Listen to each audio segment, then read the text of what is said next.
والصلاة والسلام على سيد المرسلين وعلى آله وصحبه اجمعین اما بعد۔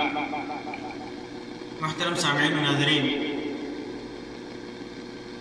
قیامت کے دن اللہ تبارک و تعالی اپنے نبی مکرم صلی اللہ علیہ وسلم کو جو چیزیں عطا کرے گا، جن اکرامات اور انعامات سے نوازے گا، ان میں سے ایک انعام حوض کوثر کے شکل میں ہے۔ کوثر، نہر کوثر یا حوض کوثر، یوں تو کوثر کا معنی ہوتا ہے خیر کثیر کا، جیسا کہ صحیح بخاری کے اندر عبداللہ ابن عباس رضی اللہ تعالیٰ عنہ کی روایت ہے، فرماتے ہیں کہ الکوثر الخیر الکثیر الذي اعطاه اللہ ایاہ۔ کوثر خیر کثیر ہے جسے اللہ تبارک و تعالیٰ نے اپنے نبی مکرم صلی اللہ علیہ وسلم کو عطا کیا ہے۔ ابو بشر کہتے ہیں کہ سعید بن جبیر سے میں نے کہا کہ بہت سارے لوگ یہ سمجھتے ہیں کہ کوثر جنت میں ایک نہر ہے، تو سعید بن جبیر نے کہا کہ جنت میں جو نہر ہے وہ بھی خیر کثیر میں سے ایک ہے، جنہیں اللہ تبارک و تعالیٰ نے نبی اکرم صلی اللہ علیہ وسلم کو عطا فرمایا ہے۔ سامعین و ناظرین، آج کی اس مجلس میں اسی نہر کوثر یا حوض کوثر کے سلسلے میں چند باتیں میں آپ کے سامنے رکھوں گا۔ وہ حوض کوثر جس کا اکثر تذکرہ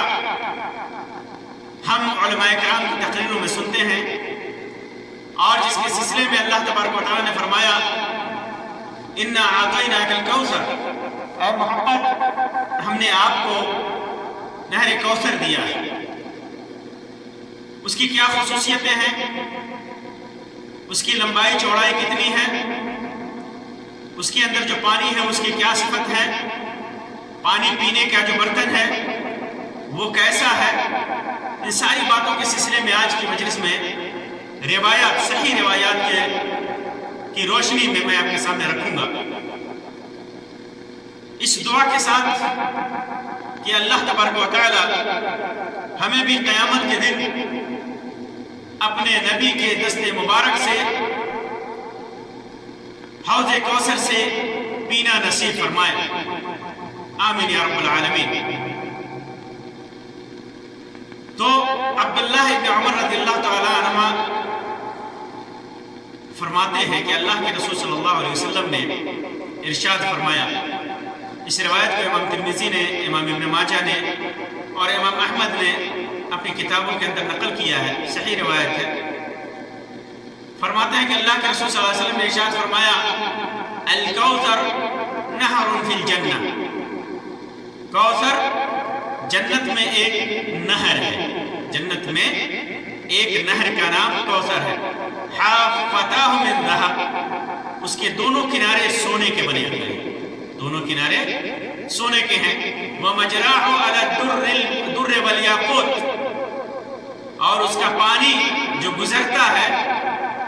وہ موتی اور یاقوت پر گزرتا ہے۔ پانی جو گزرتا ہے یعنی اس نہر کا جو مٹی والا حصہ ہوتا ہے نہر میں، جیسے جس پر پانی کا گزر ہوتا ہے، تو پانی جس پر گزرتا ہے وہ کس چیز کا بنا ہوا ہے؟ موتیوں کا اور یاقوت کا بنا ہوا ہے۔ اور فرمایا تربتہ اطیب من المسک، اس کی مٹی مشک سے بھی زیادہ خوشبودار ہے، اس کی مٹی مشک سے بھی زیادہ خوشبودار ہے۔ وماؤہ احلی من العسل، اور اس کا پانی شہد سے بھی زیادہ میٹھا ہوتا ہے، شہد سے بھی زیادہ میٹھا ہے۔ اور وَأَبْيَضُ مِنَ الثَّلْجِ، اور وہ پانی برف سے بھی زیادہ سفید ہے۔ اسی طرح امام بخاری نے اپنے صحیح کے اندر انس بن مالک رضی اللہ تعالیٰ عنہ سے نقل کیا ہے سے ذکر کی روایت کیا ہے کہ اللہ کے رسول صلی اللہ علیہ وسلم نے ارشاد فرمایا کہ میں جنت میں چل رہا تھا کہ ایک نہر پر پہنچا. میں جنت میں چل رہا تھا، خواب میں اللہ کے رسول صلی اللہ علیہ وسلم کو چلایا گیا تھا. تو فرمایا کہ میں جنت میں چل رہا تھا کہ ایک نہر پہ پہنچا، اس کے دونوں کناروں پر خولدار موتیوں کے گنبد بنے ہوئے تھے. فتح قباب الدر المجوف، کہ اس کے دونوں کناروں پر خولدار موتیوں کے گنبد بنے ہوئے تھے. فرماتے کہ میں نے پوچھا جبریل علیہ السلام سے، ما ھذا یا جبریل علیہ السلام یہ کیا ہے؟ تو انہوں نے کہا ھذا الکوثر، یہ کوثر ہے، الذی اعطاک ربک، یہ نہر کوثر ہے جسے اللہ تبارک و تعالی نے آپ کو عطا کیا ہے. فَإِذَا طِينُهُ أَوْ طِيبُهُ مِسْكُ الْأَذْفَرِ، فرمایا کہ میں نے دیکھا کہ اس کی خوشبو، اور بعض روایتوں میں ہے کہ اس کی مٹی تیز مشک جیسی ہے. مسک اذفر تیز مشک جیسی ہے، یعنی بہترین خوشبو ہے، بہترین خوشبو ہے. اسی طرح ابو ذر غفاری رضی اللہ تعالیٰ عنہ کی روایت ہے، فرماتے ہیں کہ میں نے عرض کیا یا رسول اللہ، اے اللہ کے رسول صلی اللہ علیہ وسلم، حوض کے برتن کیسے ہیں؟ حوض کے برتن کیسے ہیں جس سے وہ پانی پیے جائیں گے؟ اللہ کے رسول صلی اللہ علیہ وسلم جن آبخوروں سے پانی پلائیں گے تو وہ آبخورے کیسے ہیں؟ تو اللہ کے رسول صلی اللہ علیہ وسلم فرمایا والذی نفس محمد بیدہ لآنیتہ اکثر من عدد نجوم السماء وکواکبها الا فی اللیلة المظلمة المصحیة آنیة الجنة من شرب منها لم يظمأ آخر ما علیہ يشخب فيه میثابان من الجنة من شرب منه لم يظمأ عرضه مثل طوله ما بين عمان وأيلة إلى أيلة ماء أشد بياضا من اللبن وأحلى من العسل. جب انہوں نے ابو ذر غفاری رضی اللہ تعالیٰ عنہ نے حوض کوثر کے نہر کوثر کے برتنوں کے سلسلے میں سوال کیا تو اللہ کے رسول صلی اللہ علیہ وسلم نے پوری صفت بیان کر دی، نہر کوثر کی پوری صفت بیان کر دی اور فرمایا قسم اس ذات کی جس کے ہاتھ میں محمد کی جان ہے، اس حوض کے برتن آسمان کے تاروں سے زیادہ ہیں، اور کس رات کے تارے اس رات کے جو اندھیری بے بدلی کے ہو وہ جنت کے برتن ہیں جو اس میں پیے گا پھر کبھی پیاسا نہیں ہوگا آخر تک، یعنی ہمیشہ ہمیشہ وہ کبھی پیاسا نہیں ہوگا، کبھی بھی پیاسا نہیں ہوگا، کیونکہ وہاں آخر نہیں ہے، آخر تک ذکر کیا من شرب منها لم يظمأ آخر ما علیہ، آخر تک. اس کا مطلب کیا ہوا؟ ہمیشہ ہمیش، کیونکہ قیامت کے دن، قیامت کے بعد، حساب و کتاب کے بعد، جنت و جہنم کے فیصلے کے بعد پھر آخر نہیں ہے، پھر آخر نہیں ہے، ہمیشہ تک. اس حوض میں بہشت کے جنت کے 2 پرنالے بہتے ہیں، جو اس میں سے پیے گا کبھی پیاسا نہ ہوگا. اس کا طول اور عرض، لمبائی اور چوڑائی برابر ہے. جتنا فاصلہ ایلا سے عمان تک ہے، ایلا سے عمان تک جو فاصلہ ہے اتنی دوری ہے اس کی. یہ دونوں شام کے شہر ہیں، ایلا اور عمان، یہ دونوں شام کے علاقے میں پڑتے ہیں. اس کا پانی دودھ سے زیادہ سفید ہے اور شہد سے زیادہ میٹھا ہے. اسے امام مسلم نے اپنی صحیح کے اندر روایت کیا ہے. اسی طرح ثوبان رضی اللہ تعالیٰ عنہ کی روایت میں ہے کہ اللہ کے رسول صلی اللہ علیہ وسلم سے پوچھا گیا اس حوض کا عرض کتنا ہے، چوڑائی اس حوض کی کتنی ہے؟ تو آپ صلی اللہ علیہ وسلم نے فرمایا من مقامی الی عمان، جیسے یہاں میں ہوں یعنی مدینے میں جہاں بیٹھا ہوں وہاں سے عمان تک ہے. میں جہاں ہوں قیام پذیر ہوں، یہاں سے عمان تک اس کا فاصلہ ہے۔ پھر پوچھا گیا اس کا پانی کیسا ہے، تو آپ صلی اللہ علیہ وسلم نے فرمایا اشد بیاضا من اللبن، دودھ سے بھی زیادہ سفید ہے، واعلی من العسل، شہد سے بھی زیادہ میٹھا ہے۔ بغضت فیہ میزابان یمدان من الجنہ احدہما من ذہب والآخر من ورق۔ فرماتے ہیں دو پرنالے اس کے اندر پانی چھوڑتے ہیں جن کو جنت سے پانی کی مدد ہوتی ہے۔ ایک پرنالہ سونے کا ہے، دو پرنالوں سے اس کا پانی آتا ہے، دو پرنالوں سے اس کا پانی آتا ہے، اور دونوں پرنالے یہ جنت سے پانی جب آتا ہے تو ان پرنالوں کے ذریعے اس میں گرتا ہے۔ اس کوثر کے اندر ایک پرنالہ سونے کا ہے اور ایک چاندی کا ہے۔ پھر اس کے بعد ثوبان رضی اللہ تعالیٰ عنہ کی اسی روایت میں امام ترمذی نے ذکر کیا ہے، اللہ کے رسول صلی اللہ علیہ وسلم نے فرمایا حوضی من عدن الى عمان البلقاء، میرا حوض اتنا بڑا ہے جتنا عدن سے اردن والے عمان تک کا فاصلہ ہے۔ ماء اشد بیاضا من اللبن، اس کا پانی دودھ سے زیادہ سفید، واحلى من العسل، اور سفید سے بھی زیادہ میٹھا ہے۔ وَأَكَاوِيبُهُ عَدَدُ نُجُومِ السَّمَاءِ، اور اس کے پیالے آسمان کے تاروں کی تعداد کے برابر ہیں۔ مَنْ شَرِبَ مِنْهُ شُرْبَةً لَمْ يَظْمَأْ بَعْدَهَا أَبَدًا، اس سے جو ایک مرتبہ پی لے گا کبھی پیاسا نہیں ہوگا۔ اسی طرح صحیح مسلم کے اندر اللہ کے رسول صلی اللہ علیہ وسلم کی روایت ہے، فرماتے ہیں کہ اللہ کے رسول صلی اللہ علیہ وسلم نے فرمایا، ابو ہریرہ رضی اللہ تعالیٰ عنہ کی روایت ہے، فرماتے ہیں کہ اللہ کے رسول صلی اللہ علیہ وسلم نے ارشاد فرمایا کہ ان حوضی ابعد من ایلا من عدن له اشد بیاضا من الثلج واحلى من العسل باللبن ولآنيته اکثر عدد النجوم، میرا حوض اتنا بڑا ہے کہ جیسے عدن سے ایلا، اس سے بھی زیادہ اس کا پانی برف سے زیادہ سفید، اور شہد دودھ سے زیادہ میٹھا ہے، اور اس پر جو برتن رکھے ہوئے ہیں وہ شمار میں تاروں کی تعداد سے زیادہ ہے۔ اسی طرح یہ حوض کوثر کے چند صفات ہیں، اس کی دوری بہت زیادہ ہے اور اس کی لمبائی چوڑائی بہت زیادہ ہے، اور اس کے اندر جو آب خورے ہیں ان کی تعداد اتنی زیادہ ہے جیسے آسمان کے تارے ہیں، اور میٹھا اتنا کہ شہد بھی اس کے سامنے ہیچ ہے، سفید اتنا کہ دودھ سے بھی زیادہ سفید ہے، یہ اس کی صفت ہے اس حوض کوثر کے، اور ایک بار کوئی اس سے پی لے گا کبھی پیاسا نہیں ہوگا۔ اب ایک سوال پیدا ہوتا ہے کہ کیا حوض کوثر ابھی ہے یا صرف قیامت کے دن اللہ کے رسول صلی اللہ علیہ وسلم کو دیا جائے گا؟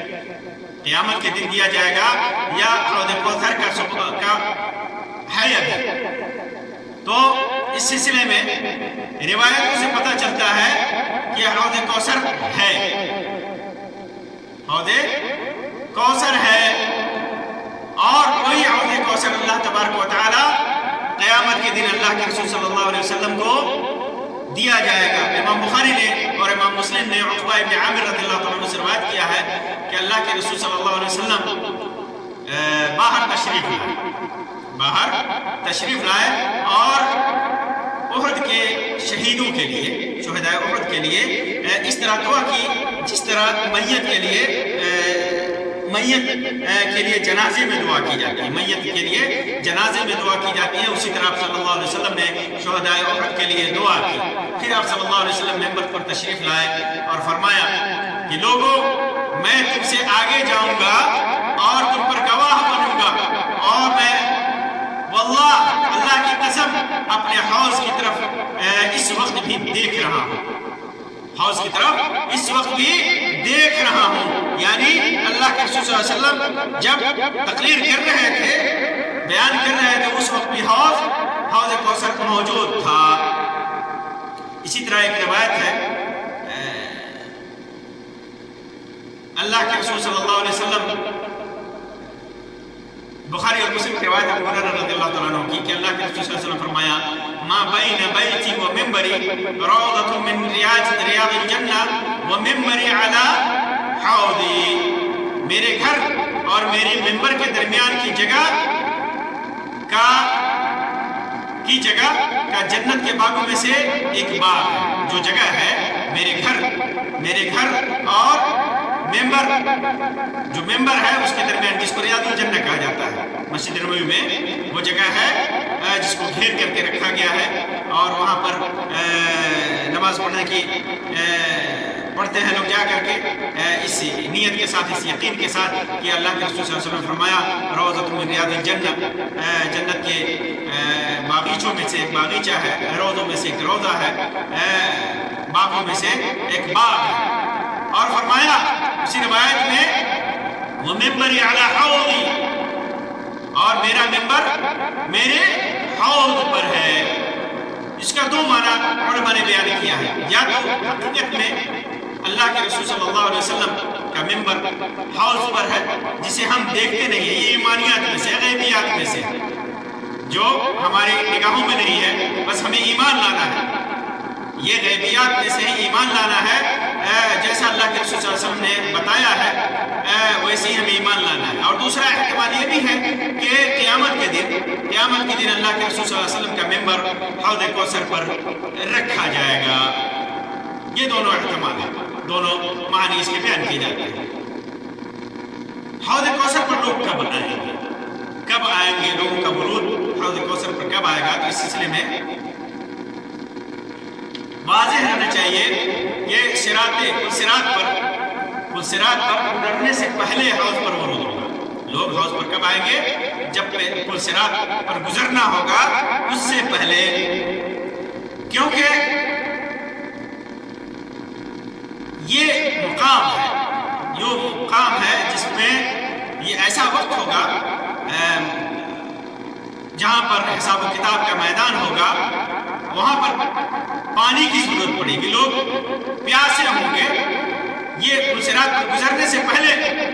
حساب و کتاب کا میدان ہوگا، لوگ زیادہ محتاج، ضرورت مند ہوں گے پانی پینے کے۔ بعض اہل علم نے اس کو راجح قرار دیا ہے، کیونکہ جو آدمی حوض سے پی لے گا کبھی پیاسا نہیں ہوگا، جیسا کہ امام بخاری نے اور امام مسلم نے روایت کیا عبداللہ بن عمر رضی اللہ تعالیٰ عنہما سے کہ من شرب منہ لم یظمأ ابدا، جو اس سے پی لے گا کبھی پیاسا نہیں ہوگا۔ حوض پر کون سے لوگ ہیں حوض کوثر پر پینے کے لیے؟ ظاہر سی بات ہے جنہیں معلوم ہوگا، جو دیکھیں گے حوض پر، جنہیں معلوم ہوگا کہ اللہ کے رسول صلی اللہ علیہ وسلم حوض پر اپنی امت کو پلا رہے ہیں، تو اس سلسلے میں بہت سارے لوگ ہوں گے، بہت ساری خصوصیات کے حامل ہوں گے، صفات کے حامل ہوں گے، جو حوض پر جائیں گے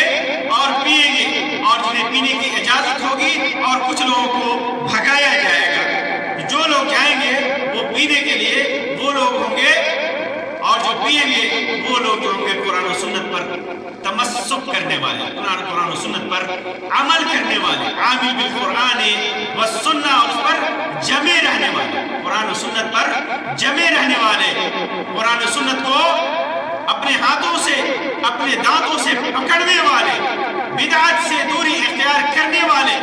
بڑے گناہوں سے دور ہونے والے۔ امام حاکم نے مستدرک کے اندر ایک روایت ذکر کیا ہے جسے علامہ البانی نے صحیح الجامع کے اندر ذکر کیا ہے، ابو ہریرہ رضی اللہ تعالیٰ عنہ سے مروی ہے، فرماتے ہیں کہ اللہ کے رسول صلی اللہ علیہ وسلم فرمایا انی قد ترکت فیکم شیئین لن تضلوا بعدہما، میں نے دو چیزیں اپنے بعد چھوڑی ہیں تمہارے لیے، میں دو چیزیں چھوڑ کر جا رہا ہوں، اگر تم دونوں کو پکڑے رہو گے، دونوں پر عمل کرو گے، مضبوطی سے جمے رہو گے، دونوں پر قائم رہو گے، تو پھر گمراہ نہیں ہوگے۔ اور دونوں چیزیں کون ہیں؟ کتاب اللہ و سنتی، اللہ تبارک و تعالیٰ کی کتاب یعنی قرآن مجید اور میری سنت، ان دونوں پر جمے رہو گے تو گمراہ نہیں ہوگے۔ وَلَن يَتَفَرَّقَا حَتَّى يَرِدَ عَلَيَّ الْحَوْض، یہ دونوں الگ نہیں ہوں گے، دونوں پر جمنا ہے، کسی ایک پر نہیں۔ قرآن جو یہ دونوں ایک ساتھ ہیں، دونوں کی اہمیت ہے، دونوں پر جمنا ہے، دونوں کو پکڑنا ہے، دونوں کو چھوڑنا نہیں ہے۔ قرآن اور سنت دونوں کو پکڑنا ہے، یہاں تک کہ حوض پر مجھ سے ملاقات کرو گے، یا حوض پر یہ دونوں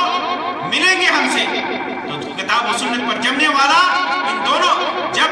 قرآن و سنت کو پکڑے رہے گا، مضبوطی کے ساتھ دونوں پر عامل رہے گا، تو ظاہر سی بات ہے کہ ان دونوں کے ساتھ، قرآن و سنت کے ساتھ، وہ اپنے نبی سے حوض کوثر پر ملے گا۔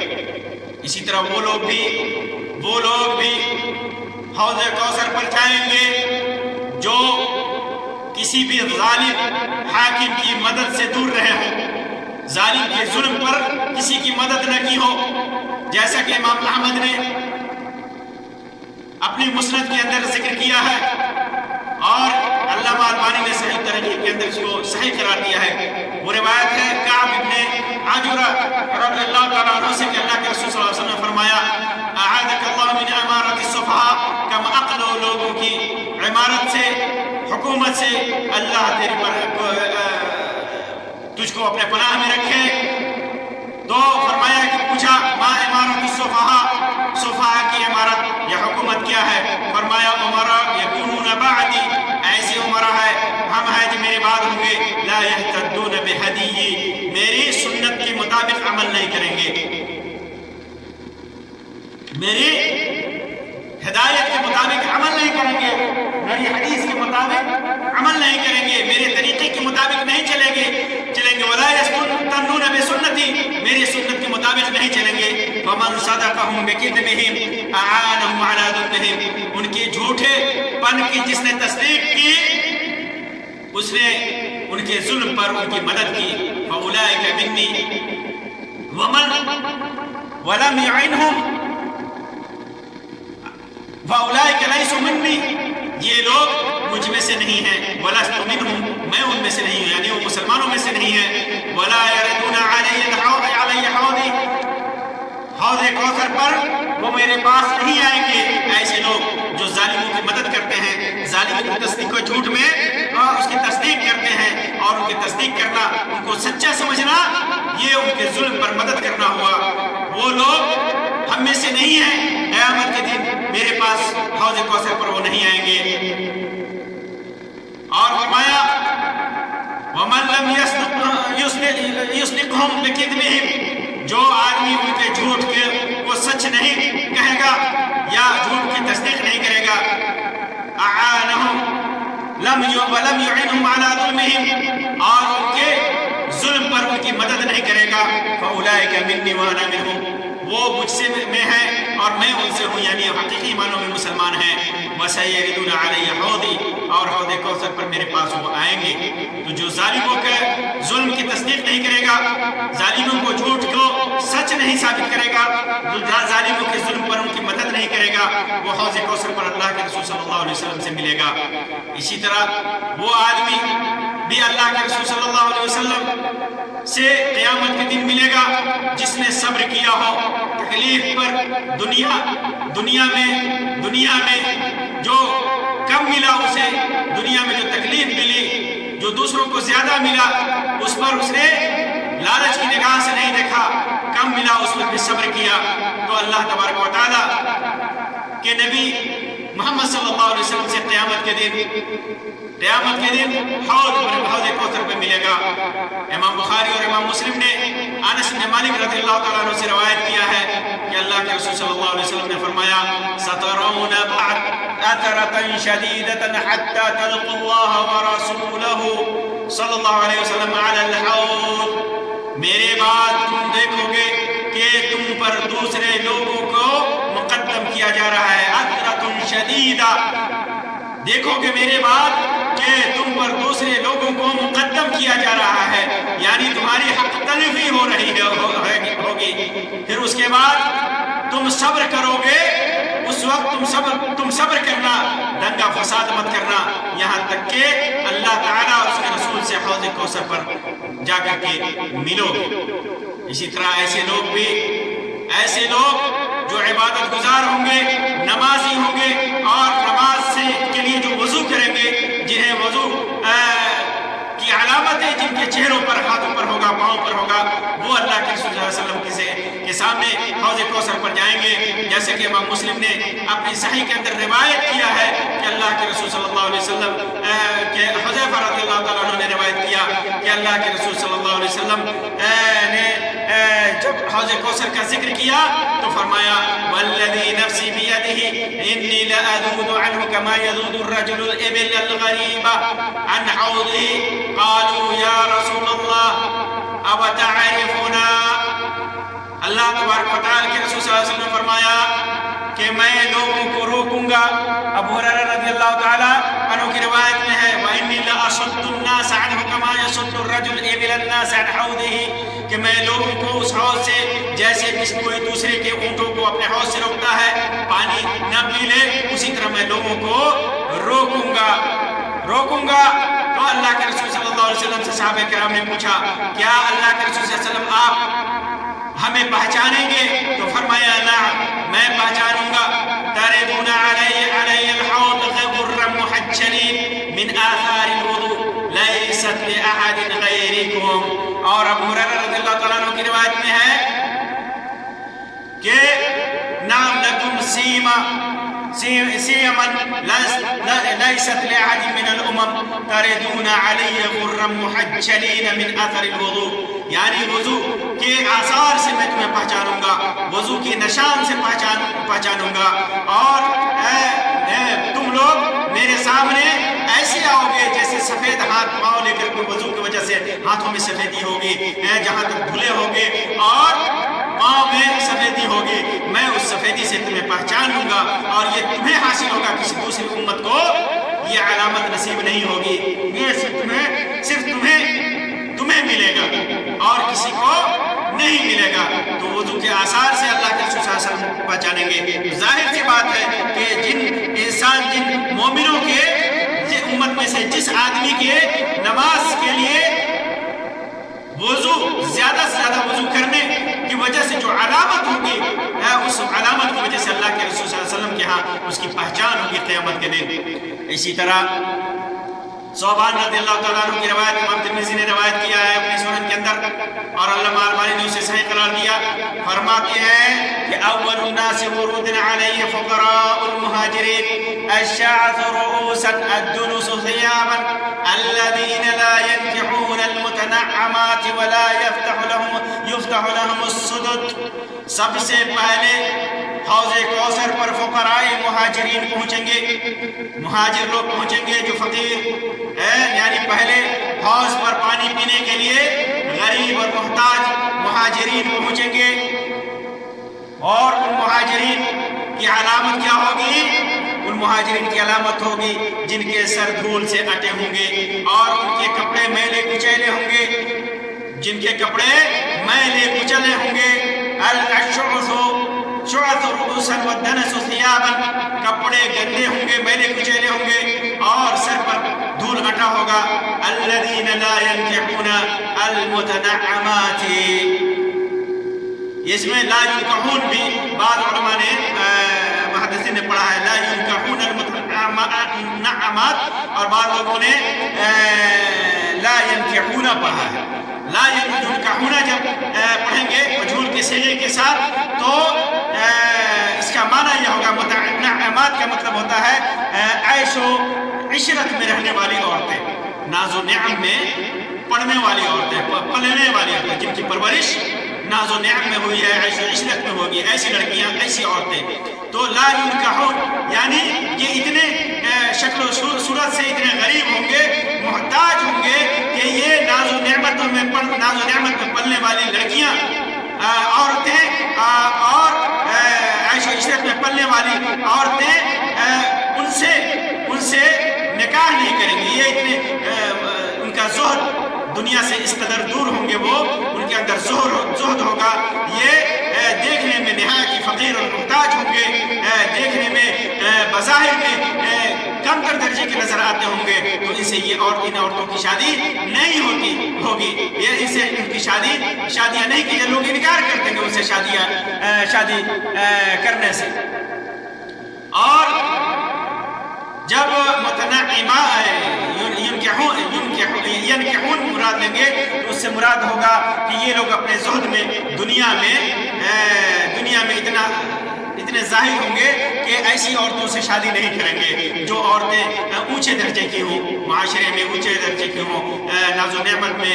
عیش و عشرت میں پلنے والی عورتیں ہوں، اپنے زہد کی وجہ سے، لذات دنیا سے زہد کی وجہ سے۔ بلکہ وہ عام طور پر دیکھیں گے کہ ایسے انسان عام طور پر ایسی عورتوں کو ڈھونڈتے ہیں جن کا حکم شریعت میں ہے، جو دیندار، نیک ہو، خوش اخلاق ہو، ایسی عورتوں کو تلاش کرتے ہیں۔ تو یہ ایسے لوگ ہوں گے جو حوض کوثر پر جانے والے، ان کی یہ صفت ہوگی۔ اور اس کے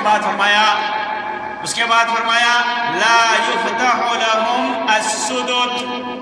ان کے لیے جاہ و منزلت کے دروازے نہیں کھولے جاتے، یعنی جب یہ کہیں چلے جائے تو ان کو دروازوں سے بھگا دیا جاتا ہے، عمرہ کے دروازوں سے، سلاطین کے دروازوں سے، ان کے فقر کی وجہ سے، ان کی شان و شوکت کی کمی کی وجہ سے۔ جیسے بہت سارے جاہ و حشمت والے لوگ جب کسی کے دروازے پہ جائیں تو لوگ ان کا استقبال کرتے ہیں، لیکن ایسے غربا اور محتاج جو دیندار ہوتے ہیں لوگ ان کے لیے اپنے دروازے نہیں کھولتے، تو ان کے لیے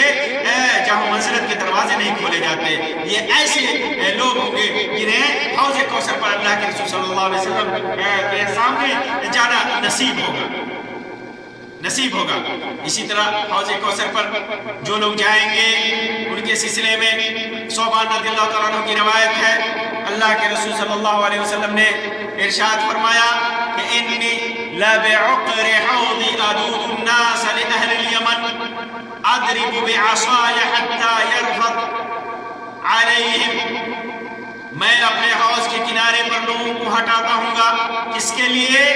لأہل الیمن، یمن والوں کے لیے، اپنی لکڑی سے ماروں گا، لوگوں کو ہٹاؤں گا، یہاں تک کہ یمن والوں پر اس کا پانی بہہ آئے گا۔ اس سے یمن والوں کی بڑی فضیلت ثابت ہوتی ہے، کیونکہ انہوں نے دنیا میں نبی اکرم صلی اللہ علیہ وسلم کی بہت مدد کی تھی اور دشمنوں سے بچایا تھا، تو اللہ کے رسول صلی اللہ علیہ وسلم بھی آخر میں ان کی مدد کریں گے اور سب سے پہلے حوض کوثر سے وہ حوض کوثر سے پیئیں گے۔ تو یہ لوگ جن کا بیان ابھی میں نے کیا، حوض کوثر پر جا کر کے کتاب و سنت پر جمنے والے، تکبر اور گھمنڈ سے دور رہنے والے، ظالموں کے ظلم پر مدد سے بچنے والے، اور مہاجرین فقراء مساکین، یہ لوگ اور اہل یمن جنہوں نے اللہ کے رسول صلی اللہ علیہ وسلم کی مدد کی تھی، وہ لوگ، یہ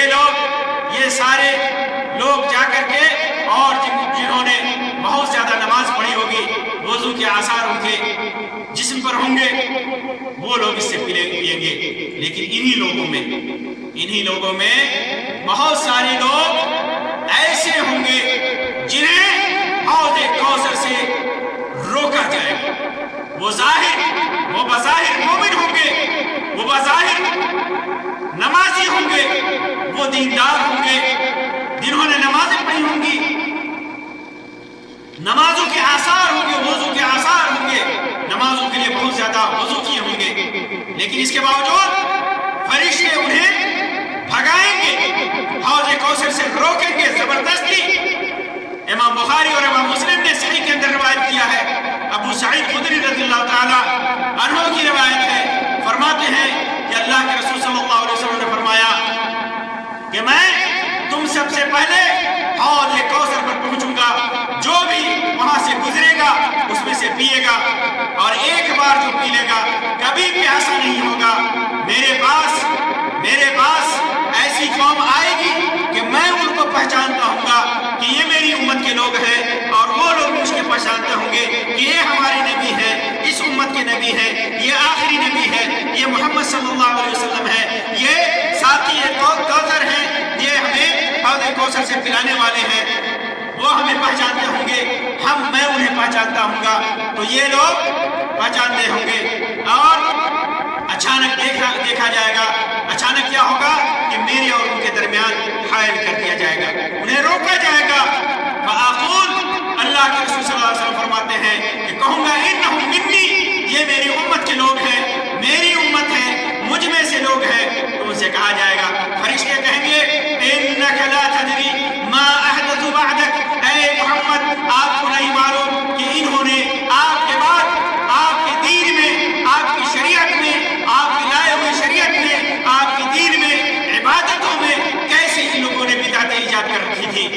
نہیں معلوم، آپ کو نہیں معلوم کہ کس طرح انہوں نے دین میں تبدیلی کر دی تھی، بدعتیں ایجاد کی تھی، جو چیز آپ نے جس چیز کی تعلیم نہیں دی، جس پر آپ نے عمل نہیں کیا، وہی عمل یہ لوگ کرتے تھے، اسی کو رواج دیتے تھے۔ تو اللہ کے رسول صلی اللہ علیہ وسلم فرماتے ہیں ایسے موقع سے اتنا معلوم ہونے کے بعد کہ یہ بدعتی لوگ ہیں، یہ بدعتی لوگ ہیں، حالانکہ میری امت سے ہیں، یہ اللہ کے رسول صلی اللہ علیہ وسلم پہچانیں گے میری امت سے ہیں، یہ نمازی تھے، یہ مومن تھے، ایمان لانے والے تھے، لیکن انہوں نے بدعت ایجاد کی تھی، بدعتوں پر عمل کیا تھا، بدعتوں کو رواج دیا تھا۔ میں کہوں گا سحقاً لمن غیر آبادی، بھگاؤ انہیں، بھگاؤ یہاں سے۔ یہ وہ لوگ ہیں جنہوں نے میری دین میں بدعتیں ایجاد کی تھی، دین میں بدعتیں ایجاد کی تھی، یہ وہ لوگ ہیں، انہیں بھگاؤ۔ آپ یہ سمجھ لیجئے، بہت سارے لوگ کہتے ہیں نا کہ دین میں اچھا کرنا یہ بدعت تھوڑی ہے، دین میں اچھا کرنا یہ بدعت، اچھائی ہی میں بدعت ہوتی ہے، اچھائی ہی میں بدعت ہوتی ہے، برا تو برا ہے، عبادتوں میں ہی بدعت ہوتی ہے۔ اچھائی کا مطلب دو طرح کی اچھائیاں، ایک عام اچھائی جن کی عام اجازت ہوتی ہے شریعت میں عام اجازت ہوتی ہے، اور ایک اچھائی جنہیں ہمیں عبادت کہتے ہیں، جو عبادتوں سے جن کا تعلق عبادتوں سے ہے، جس پر ثواب کی نیت سے عبادت سمجھ کر کے کیا جاتا ہے، اس میں نئی چیزیں ایجاد کرنا یہ بدعت ہے، یہ بدعت ہے۔ یہ کون لوگ ہوں گے؟ یہ کفار نہیں ہوں گے، یہ یہود و نصارہ نہیں ہوں گے، یہ مشرکین نہیں ہوں گے جو حوض پر جیسے روکا جائے گا، بلکہ وہ نمازی ہوں گے، دیندار ہوں گے، نمازی ہوں گے، اور یہ وہ لوگ ہوں گے جنہوں نے دینداری کے ساتھ ساتھ بدعتیں ایجاد کی ہوں گی، بدعتوں پر عمل کیا ہوگا۔ یہ وہ لوگ ہوں گے کہ اللہ کے رسول صلی اللہ علیہ وسلم سے بھگائیں گے۔ سحقاً لمن غیر آبادی، تو جو آدمی جس نے بھی دین میں کوئی ایجاد کیا ہے وہ حوض کوثر سے بھگایا جائے گا، رسول اکرم صلی اللہ علیہ وسلم کی نفرت کا شکار ہوگا، چاہے وہ ان کا تعلق خوارج سے ہو، روافض سے ہو، اور جس قسم کی بدعتیوں سے ہو جنہوں نے دین میں بدعت کو ایجاد کیا۔ اللہ تبارک و تعالیٰ سے دعا ہے کہ اللہ تبارک و تعالیٰ ہمیں پورے طور پر کتاب و سنت پر عمل کرنے والا بنائے، اور کتاب و سنت پر جب تک زندہ رکھے، متمسک بالکتاب و سنت بنا کر کے اللہ تبارک و تعالیٰ زندہ رکھے، جب تک زندہ رکھے قرآن و سنت کے مطابق عمل کرنے کی توفیق عطا فرمائے، موت دے تو حالت ایمان میں موت دے۔ اللہ تبارک و تعالیٰ ہمیں اپنے نبی مکرم صلی اللہ علیہ وسلم کی صحبت نصیب فرمائے قیامت کے دن۔ آپ صلی اللہ علیہ وسلم کے ہاتھوں حوض کوثر سے ایک پیالہ پینے کی توفیق عطا فرمائے۔ اللہ تبارک و تعالیٰ ایسے اعمال کی توفیق عطا فرمائے کہ جن اعمال کے ذریعے ہم اللہ کے رسول صلی اللہ علیہ وسلم کے ہاتھوں حوض کوثر سے پینے کے مستحق قرار پائیں۔ اللہ تبارک و تعالیٰ ہر قسم کی بدعت و خرافات اور ہر قسم کے گناہوں سے اپنے حفظ و امان میں رکھے۔ آمین یا رب العالمین، وآخر دعوانا ان الحمدللہ رب العالمین، وصلی اللہ علی خیر خلقہ وسلم، والسلام علیکم ورحمۃ اللہ وبرکاتہ۔